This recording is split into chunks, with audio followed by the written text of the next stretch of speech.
Everyone, welcome back to educational sir. आज हम सभी क्लास 12 मैथ्स एक्सरसाइज 4.6 का वन शॉट सॉल्यूशन देखेंगे। तो चलिए बिना टाइम वेस्ट के वीडियो को स्टार्ट करते हैं। So let's go. तो हम इस एक्सरसाइज 4.6 में इन्वर्स मेथड या मैट्रिक्स मेथड यानी एक मैट्रिक्स को इक्वेशन के रूप में सॉल्व करने का जो मेथड है उसे जानेंगे। तो ये देखिए कुछ इस तरह से होगा। जैसे हमारी ये तीन इक्वेशन दिए गए हैं। ये इक्वेशन 1, ये इक्वेशन 2, ये इक्वेशन 3 है। ये क्या है? a1x plus b1y plus c1z, यानी इसको कांस्टेंट को हम x के कांस्टेंट को a से डिनोट करते हैं और y के कांस्टेंट को b से और z के कांस्टेंट को c से। बाकी इक्वल्स टू के बाद वाला साइन को क्या d से। तो इसी प्रकार a1 a2 a3 b1 b2 b3 और z के कांस्टेंट को c1 c2 c3 और इक्वल की इधर है तो d1 d2 d3 को इस तरह से डिनोट करते हैं। और हमें जो इक्वेशन ए यानी ए हमने किसे रिलेट किया है? ए इज अ मैट्रिक्स। ए क्या एक मैट्रिक्स है जो कि एक्स वाई जेड के कांस्टेंट है, यानी a1 a2 a3 क्या है? कॉलम 1 है। और वाई के कांस्टेंट b1 b2 b3 क्या है? कॉलम 2 है। और कॉलम 3 क्या है? जेड के कांस्टेंट यानी c1 c2 c3। और यहाँ एक्स कैपिटल एक्स क्या है? एक्स वाई जेड, यानी ये एक्स वाई जेड हमारा हो गया एंड वेरिएबल्स। और ये क्या बी क्या है? बी हमारा जो है d1 d2 d3 यानी ये वाला। तो इसका जो ये फॉर्मूला या जो डिनोट करते हैं फॉर्मूला है, जो मेथड है मैट्रिक्स फॉर्म, इसका ए और एक्स बी इसका एक मैट्रिक्स फॉर्म है जिसे हम बोलते हैं। इसका मैट्रिक्स फॉर्म होता है क्या? ए एक्स इक्वल्स टू बी, यानी ए और एक्स का मल्टीप्लिकेशन वो हमेशा इक्वल होता है किसके? बी के। तो यदि हम एक्स यानी एक्स वाई जेड के वैल्यू निकालते हैं तो ए को इस साइड जाएगा, यानी x equals to 1/a b, 1/a यानी ए इनवर्स इंटू बी। अभी हम इक्वेशन के कंसिस्टेंट और इनकंसिस्टेंट के बारे में जानेंगे। कंसिस्टेंट सिस्टम क्या होता है? इट सॉल्यूशन एग्जिस्ट, यानी जो इक्वेशन दिया है उसका सॉल्यूशन एग्जिस्ट करता है, जिसे हम कंसिस्टेंट करेंगे। और इनकंसिस्टेंट यानी if solution does not exist, इसका यदि इक्वेशन जो दिया हुआ है उसका सॉल्यूशन एग्जिस्ट यानी एग्जिस्ट नहीं करता है उसका सॉल्यूशन, तो हम इसे इनकंसिस्टेंट सिस्टम कहेंगे। तो केस वन क्या है कि A is a non-singular matrix then inverse exist then determinant A is not equals to 0। यदि जो A है यानी जो मैट्रिक्स इक्वेशन दिया होगा इसे हम A जो है इसका ये डिटर्मिनेंट इक्वल नहीं है 0 के, is not equals to 0, then AX is equals to B होगा। देन हमें A इनवर्स दोनों तरफ मल्टीप्लाई करेंगे, तो मल्टीप्लाई करने के बाद क्या IX होगा। यहाँ पे ए इनवर्स और ए प्रॉपर्टी है, तो ए इनवर्स और ए क्या हो जाएगा? आइडेंटिटी मैट्रिक्स हो जाएगा। और यहाँ बी ए इनवर्स यानी एक्स इक्वल्स टू क्या हो जाएगा? A inverse b. ये हमारे पीछे ये भी यहाँ ऊपर देखा था x equal to A inverse B, तो वो वहीं से आया है प्रूव करके। देन अब यहाँ क्या केस 2 में क्या है? इफ डिटरमिनेंट ए 0 हो जाता है तो उसके लिए हमें क्या करना पड़ता है? कैलकुलेट करना पड़ता है एडजॉइंट इनटू बी। देन तब हमें मान सकता है क्या इक्वेशन कंसिस्टेंट है या इनकंसिस्टेंट। इसके लिए क्या एडजॉइंट ए इंटू बी, यदि इज नॉट 0 है तो क्या सिस्टम होगा? इनकंसिस्टेंट होगा। और यदि एडजॉइंट ए इंटू बी 0 है तो ये कंसिस्टेंट और इनकंसिस्टेंट दोनों हो सकता है, लेकिन कंसिस्टेंट होगा तो इनफाइनिटी मेरी सोल्यूशन होगा, इसका नो सोल्यूशन होगा। तो चलिए आगे देखते हैं, क्वेश्चन सॉल्व करते हैं तो आपको ये सारा चीज़ समझ में आ जाएगा। तो एक्सरसाइज को स्टार्ट करते हैं। एक्सरसाइज 4.6 क्वेश्चन नंबर 1 दिया गया है। एग्जामाइन दी कंसिस्टेंसी, आपको कंसिस्टेंटी बताना है इक्वेशंस का। ये दिया है क्वेश्चन नंबर 1 to 6। तो ये क्वेश्चन नंबर 1 है x plus 2y is equals to 2 और 2x plus 3y is equal to 3। तो हमने बोला क्या ए क्या होगा? x का कांस्टेंट क्या है? 1, y का 2, तो हमने लिख दिया है x का कांस्टेंट क्या है? 2 और y का कांस्टेंट क्या है? 3, तो हमने इस तरह से लिख देना है। उसके बाद इसमें x क्या है? x है वेरिएबल्स x एंड y, और b क्या है? b है ये इक्वल टू के बाद बोला था, ये हो गया हमारी इस तरह से। तो हमें क्या पहले निकालना है, फाइंड करना है। पहले हमें डिटरमिनेंट फाइंड करना है। डिटरमिनेंट के लिए हम क्या करते हैं? क्रॉस मल्टीप्लाई, बीच में नेगेटिव। तो हमें जो ए दिया हुआ है उसका डिटरमिनेंट फाइंड करना है, तो क्रॉस मल्टीप्लाई करके बीच में नेगेटिव से देना है। तो 3 - 4 - 1, तो क्या डिटरमिनेंट क्या हुआ? और -1 आया है यानी 0 के इक्वल नहीं है, तो सिस्टम क्या होगा? कंसिस्टेंट होगा। केस 1 में क्या था? फिर से देखिए ऊपर, केस 1 में हमें बताना था इक्वेशन कंसिस्टेंट कब होगा?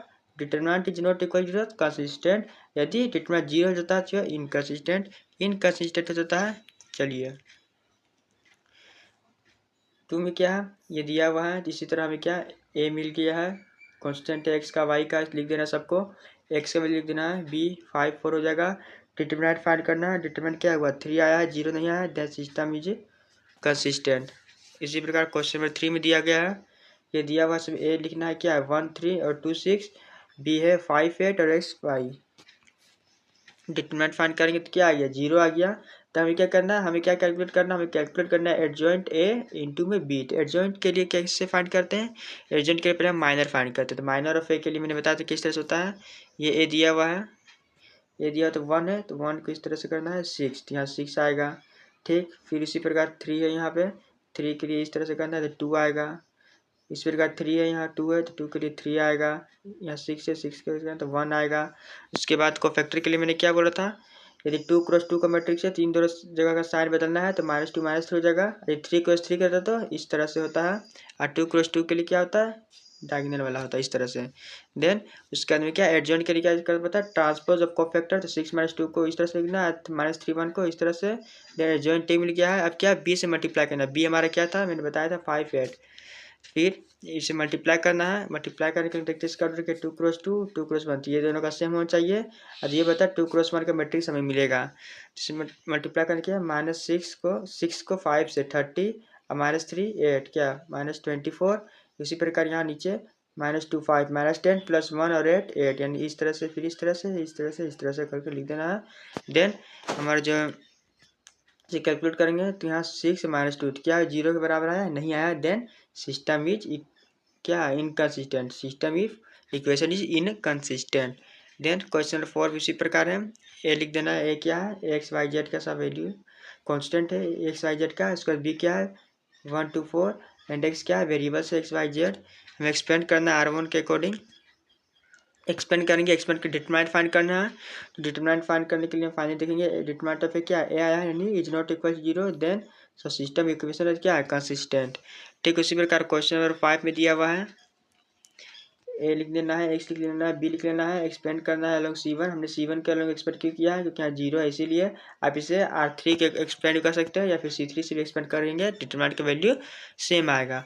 तो डिटरमिनेंट तो आपको आता ही होगा, तो मैं इसे दोबारा नहीं बता रहा हूँ। अगर नहीं आता है तो उसका बेसिक ऑफ डिटरमिनेंट जरूर देखें, मैंने प्लेलिस्ट दे दिया डिस्क्रिप्शन में। देन डिटरमिनेंट 0 आ गया तो हमें क्या फाइंड करना है एडजॉइंट ए इंटू बी। तो इसे माइनर को फैक्टर्स मैंने सारा वीडियो में बता दिया है, तो प्लेलिस्ट जरूर चेकआउट कर लें। माइनर को फैक्टर मैंने सारा चीज़ पहले से डिस्कस किया है, तो यहाँ पे मैं माइनर को फैक्टर नहीं बताऊंगा क्योंकि वीडियो ज़्यादा लॉन्ग हो जाएगा। देन तो हमें माइनर निकाल लेना है, माइनर निकालने के बाद हमें क्या, ये हमें माइनर मिल जाएगा। माइनर के बाद हमें क्या कोफैक्टर के लिए हम क्या करते हैं, इन 4 जगह में नेगेटिव साइड से मल्टीप्लाई कर देते हैं। देन ये हमारा कोफैक्टर हो जाएगा। एडजॉइंट के लिए क्या करते हैं, ट्रांसपोज करते हैं इन सब का, ट्रांसपोज करके यहाँ लिख देना है। देन उसके बाद एडजॉइंट बी से मल्टीप्लाई कर देना है, फिर इसे मल्टीप्लाई करके इसको इससे मल्टीप्लाई करेंगे तो यहाँ, फिर इसको इससे मल्टीप्लाई करेंगे तो यहाँ, इसको इससे मल्टीप्लाई करेंगे यहाँ। तो इसको कैलकुलेट करने के बाद हमें 0 नहीं आया, सो सिस्टम इज इनकन्सिस्टेंट। मैंने मैट्रिक्स में बताया है कि दो मैट्रिक्स का मल्टीप्लिकेशन सब्ट्रैक्ट कैसे होता है, सारी चीज़ मैंने बताया है। तो मैं बार बार बोल रहा हूँ, डिस्क्रिप्शन में चेकआउट जरूर करें, मैंने मैट्रिक्स डिटरमिनेंट का प्लेलिस्ट दे दिया है। देन उसी प्रकार क्वेश्चन नंबर 3 में भी करना है, क्वेश्चन देना है एक्स ए लिख ले, फाइंड करना है एक्स बी सब लिख लेना है, एक्सपेंड कर देना R2 के अकॉर्डिंग। डिटरमिनेंट क्या आया, डिटरमिनेंट 51 आया है। Then is not equal to 0, so system is क्या है कंसिस्टेंट होगा। ये देखते हैं question 7 to 14, solve the system of linear equation using matrix method. Matrix method से आपको क्या करना है, सोल्व करना है 7 to 14। चलिए देखते हैं क्या। यदि आप क्वेश्चन 7 आपको ए लिखना है, बी लिखना है, एक्स लिख लेना है, माइनर निकाल लेना है, कोफैक्टर एडजॉइंट एंड ये क्या डिटरमिनेंट, डिटरमिनेंट क्या है 1। देन ए इनवर्स का फॉर्मूला क्या होता है, 1 अपॉन डिटरमिनेंट है इंटू एडजॉइंट है। तो हमने क्या किया, ए इनवर्स का वैल्यू लिख दिया, ए इनवर्स वैल्यू ये आया है। देन हमें क्या करना है, मैंने अभी बताया था कि एक्स बराबर क्या होता है ए इनवर्स इंटू बी। तो एक्स की वैल्यू क्या है एक्स और वाई, और ए का वैल्यू ए इनवर्स की वैल्यू हमने अभी निकाला फाइंड किया, ये ए इनवर्स की वैल्यू लिख देना है। अब बी क्या है, बी हमें ऊपर दिया हुआ है 4 5 बी का वैल्यू। देन हमें इस तरह से यहाँ पे क्या दिया हुआ है, दोनों को मल्टीप्लाई करना है, यहाँ इन दोनों का मल्टीप्लाई करना इससे, इसको इस मल्टीप्लाई करके यहाँ इसे लिखना है। देन इसको सॉल्व करने पर 2 3 आएगा। देन एक्स का वैल्यू कंपेयर करना, एक्स का वैल्यू 2 और वाई का वैल्यू 3। देन हमारा ये आंसर हो जाता है। उसी पर क्वेश्चन नंबर 8 में ए बी एक्स दिया हुआ है, माइनर कोफैक्टर एडजॉइंट, उसके बाद हमें डिटरमिनेंट फाइंड कर देना है। फिर ए इनवर्स फाइंड करके X equal to A inverse B में पुट कर देना सारा वैल्यू पुट करने के बाद यहाँ एक्स वाई है, यहाँ 1/11 इस तरह से अंदर मल्टीप्लाई करना है। मल्टीप्लाई करने के बाद कुछ इस तरह से यहाँ 1/11 को अंदर फिर सब जगह मल्टीप्लाई करना है तो -5 बाई यहाँ आएगा -5 और 12, तो यहाँ -5 बाई 11 और यहाँ 12 बाई 11। देन कंपेयर करना है एक्स और वाई की वैल्यू, ये फाइंड हो जाएगा। इसी प्रकार क्वेश्चन 9 में भी करना है, determinant A inverse minor cofactor से फाइंड करने के बाद पुट करना है। इक्वेशन क्या है, X equal to A inverse में, ये एक्स का वैल्यू मालूम है, ये क्या है एक्स बाई ए इनवर्स के वैल्यू हमने फाइंड किया। ये बी का वैल्यू तो आपको मालूम ही होगा, जो इक्वल टू के बगल में रहता है। इन दोनों को मल्टीप्लाई करके आया 6 19, -1 बाई 11 को अंदर मल्टीप्लाई करना है तो -6 बाई 11 एक्स का वैल्यू और वाई का वैल्यू -19 बाई 11 हो जाएगा। उसी प्रकार क्वेश्चन नंबर 10 में करना है। 10 में भी ए बी एक्स माइनर निकालना है, कोफैक्टर निकालना है, एडजॉइंट निकालना है, ए इनवर्स निकालना है। ए इनवर्स निकलने को दिया आया है, इसको पुट करना है X equal to A inverse B में। देन हमारा ये वैल्यू सारा फाइंड हो जाएगा यहाँ पे।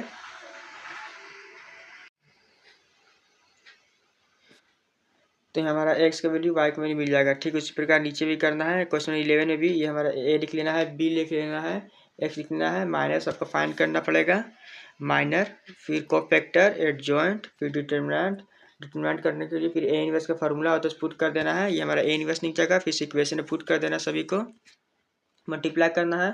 फिर अंदर 1/34 से करना है अंदर मल्टीप्लाई। यहाँ 1/34 है, इसको 1/34 से डिवाइड 1 आ जाएगा यहाँ, फिर 17/2 1/2 -3/2।